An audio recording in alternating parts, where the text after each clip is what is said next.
In this new reality, Africa and Europe are called to answer the very same questions.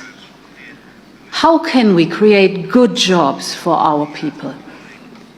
How can we deliver on the aspiration of our youth? Fellow leaders, I believe that many of the answers lie in our partnership. In a more confrontational global economy, Africa and Europe need each other more than ever before. We need Africa to be impoverished because we need those raw materials and we need them dirt cheap. If Africa does do something different, I assure you living standards of all those in Europe and North America is going to fall. Okay? And that is a big price to pay. I assure you that the West is not going to allow that without a big fight. We give them aid. Aid for what? Africa gives aid to Europe. Most people don't know that. I'll prove this to you. If you look at European resources, what do we have? Do we have copper, oil, uranium, gold, right? All these things. Fruits, do we have these things? Just down there we have supermarkets. Where's the fruit from? Okay, now, if right now Africa stops giving aid to Europe, says, you're not taking our bananas, our fruits, our oil, our gas, you're not taking any of this. Fine. Europe, your chicken is worth our chicken. Your beef is worth our beef. Okay? One for one like. Africa is much more.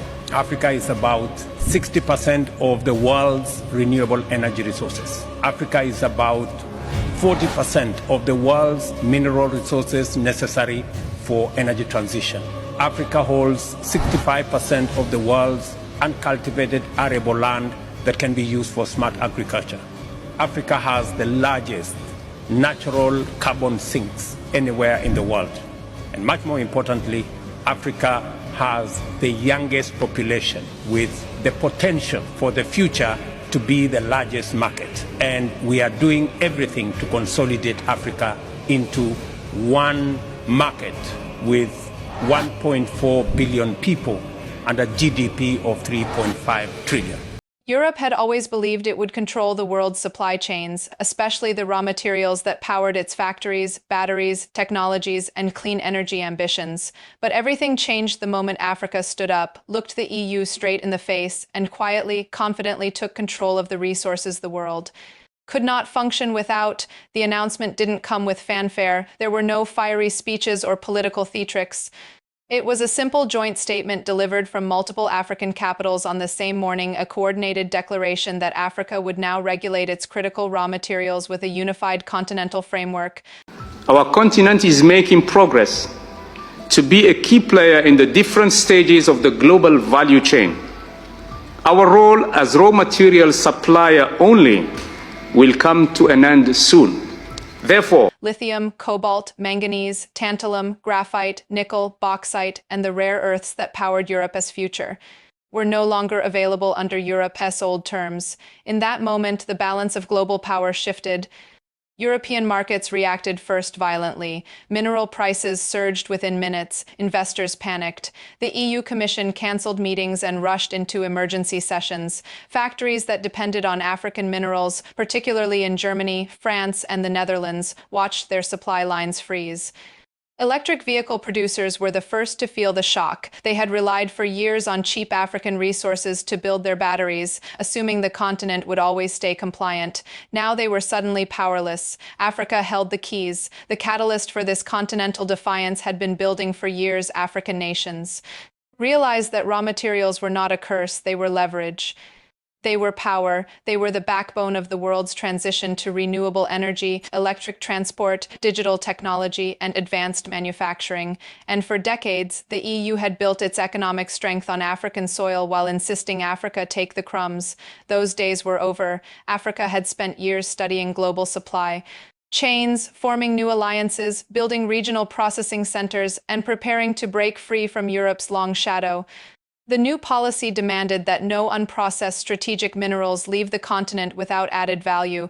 If the EU wanted cobalt, it would buy it as a refined product. If it wanted lithium, it would buy it as battery-ready metal. If it wanted rare earths, it would purchase them from African companies, not foreign-owned corporations, stripping the continent for profit.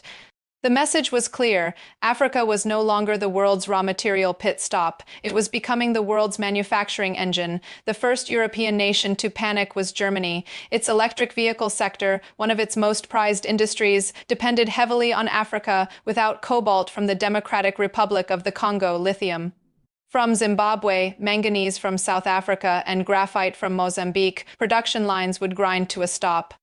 German auto executives scrambled into boardrooms, demanding answers no one could give. France panicked next. Its renewable energy transition relied on African uranium, rare earths, and strategic metals used in turbines and batteries. For decades, France viewed Africa as its private resource base. The new rules humiliated Paris, stripping it of its assumed superiority. The French markets reacted with sharp losses, and several high-profile energy projects faced immediate delays. Meanwhile, the EU leadership tried to project calm, but behind closed doors, the crisis was uncontainable. The continent that Europe once underestimated was now dictating Europe's industrial future. Every European nation was suddenly aware of how vulnerable they had become. Africa, however, was not acting out of revenge. It was acting with purpose. The African strategy was simple: keep the wealth on the continent. For decades, raw materials had been exported at low prices, only for Europe to refine them and sell back expensive finished products. Africa received pennies. Europe made billions. Now African leaders insisted on creating processing plants, manufacturing industries, and export systems that would allow the continent to rise economically, not remain trapped in the role Europe assigned it. African nations unveiled new mineral processing hubs in East, West, Central, and Southern Africa. Each hub specialized in different critical materials, forming a continent-wide value chain capable of competing with Europe and Asia. The move was revolutionary. For the first time, Africa wasn't exporting its potential, it was developing it. One African nation revealed a state-of-the-art battery manufacturing facility capable of producing high-performance electric vehicle batteries entirely from African minerals. Another rolled out a rare earth refining plant that immediately attracted interest from Asian technology companies. A third country announced a partnership with Middle Eastern investors to build a vast logistics corridor linking mining centers to coastal export hubs. Africa was no longer fragmented, it was coordinated. The EU's first response was denial. European officials claimed Africa didn't have enough technical capacity. They said processing plants would fail. They predicted infrastructure delays and financial mismanagement. But within weeks, Africa proved them wrong. The new facilities came online faster than expected. Strategic alliances with China, India, the Middle East, and South America accelerated training, engineering support, and financing. African engineers who had studied abroad returned home to take leadership roles. Diaspora investors poured billions into the new industries. Europe was cornered, with raw materials tightening. The EU tried to negotiate individually with African countries. It was an old strategy: divide and dominate, but it no longer worked. Africa refused to break ranks. The continent had learned from decades of manipulation. This time, Africa moved as one. The EU attempted economic pressure next. It threatened tariffs, investment freezes, and diplomatic retaliation. But Africa didn't budge. Demand for its minerals was too high, and Asia was more than willing to replace Europe as a major buyer. Africa wasn't isolated. Europe was. Global markets shifted in real time. Investors who once saw Africa as a high-risk region now saw it as the future of global industry. African stocks surged, currency reserves grew, mining companies rebranded themselves as global suppliers, not local extractors. African governments negotiated new agreements with confidence Europe had never witnessed before.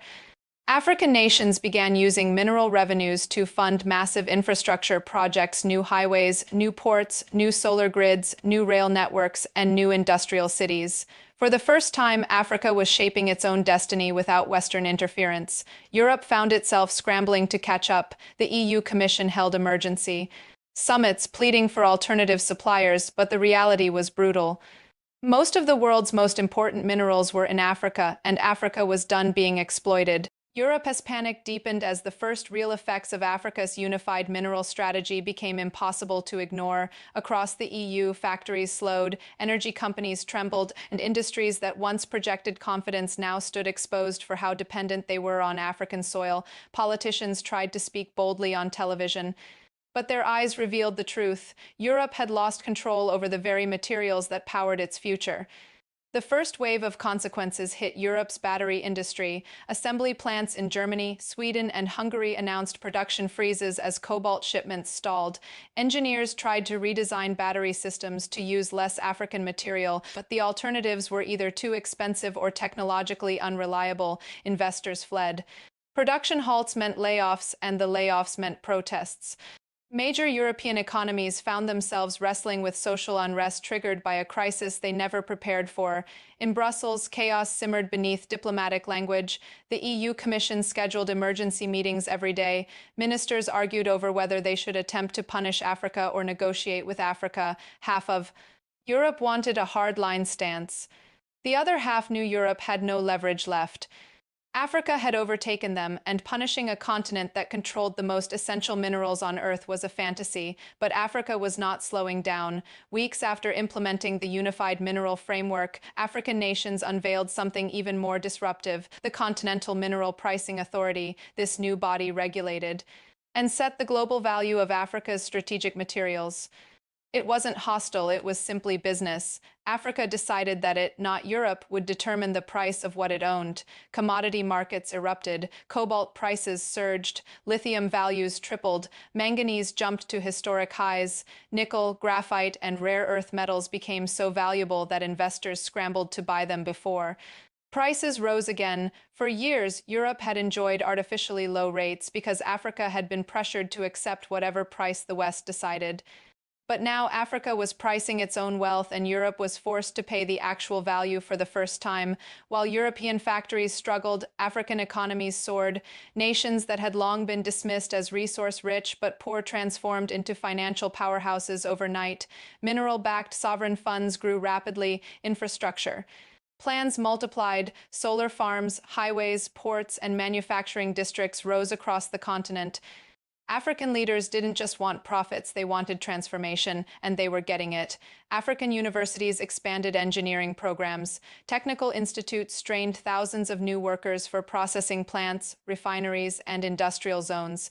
Mining towns that had once been exploited now received schools, hospitals, housing, and modern rail connections. Africa was developing from within, investing in its people instead of exporting raw wealth. But the biggest shock came when Africa made its next strategic move. A coalition of African nations unveiled the world's largest battery manufacturing alliance, a multi-billion-dollar initiative designed to compete with Europe and Asia directly.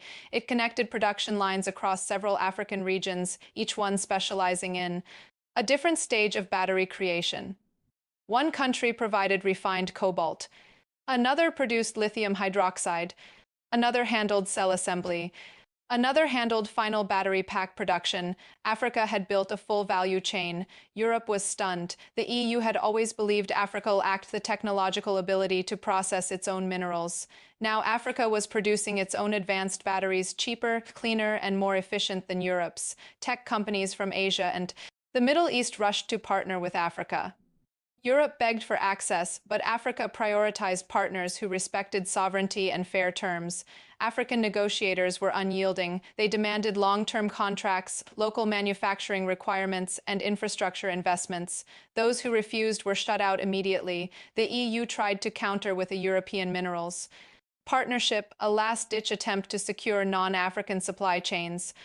But the plan failed before it started. Most of the world's critical minerals were concentrated in Africa. The small reserves in South America, Australia, and Canada were already contracted by Asian companies. Europe was left fighting for scraps. The energy crisis hit next. Wind turbines, solar grids, and battery storage systems relied heavily on African metals. Europe, desperate to meet its climate goals, suddenly faced material shortages that threatened to collapse entire sectors. Energy companies warned that without African minerals, Europe would miss every renewable target for the next decade. Politicians tried to hide the crisis, but the truth leaked quickly. Africa, now aware of Europe's vulnerability, negotiated from a position of unprecedented power. African nations demanded that Europe end exploitative trade agreements, increase climate financing, and support African industrialization. The EU resisted at first, then realized it had no choice. Africa held the minerals. Europe held the need, and need always bows to power. Meanwhile, Africa continued expanding its influence beyond the mineral sector. The continent introduced new shipping routes that bypassed European ports, rerouting global supply chains through African coastal megahubs. State-of-the-art ports emerged along the Indian Ocean and Atlantic, fully digitized, running on renewable power, and connected to continental railways. Global trade began shifting toward Africa, reducing Europe's role as a central transit point. For the first time in centuries, the world was flowing around Europe instead of through it. The EU tried to regain footing by proposing a massive investment package for African infrastructure, something African nations had begged for decades. Earlier but no longer needed, Africa rejected the offer politely but firmly. The continent was no longer begging for support. It was choosing its partners.